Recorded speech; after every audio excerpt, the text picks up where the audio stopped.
நமக்கு என்ன, நம்ம தொழுகிறோம், நோன்பு வைக்கிறோம், தஅவா செய்கிறோம், ஜக்காத் கொடுக்கிறோம், ஏதோ மறுமைக்கான அமல்களை சேகரித்து வச்சிருக்கோம் நினைக்கிறோமா இல்லையா? ஆனால் நாம் செய்த பல பாவ செயல்களால் இந்த நன்மைகள் எல்லாம் பங்கு வைக்கப்பட்டிருந்தது என்றால் என் நிலைமை என்ன? பங்கு வைக்கப்படுமா படாதா?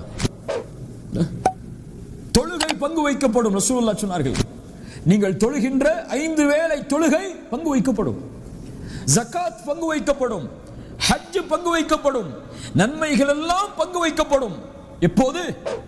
இவன் ஒரு மனிதனை பற்றி புறம் பேசியிருந்தால், ஒரு மனிதனை பற்றி பொய் பேசியிருந்தால், ஒரு மனிதனுடைய உள்ளம் நோகும்படி நடந்திருந்தால், ஒரு மனிதனை தாழ்வான பார்வையில் பார்த்திருந்தால், இந்த செயல்கள் எல்லாம் இவனுடைய நன்மைகள் அவனுக்கு பறிபோவதற்கு காரணமாக அமையும். நாளை மறுமையில் அல்லாஹ்விற்கு முன்னால் வந்து நிற்கும் போது, அல்லாஹ் தொழுதேனே ஏன் நரகத்தை கொடுக்கிறாய் என்று கேட்க முடியாது.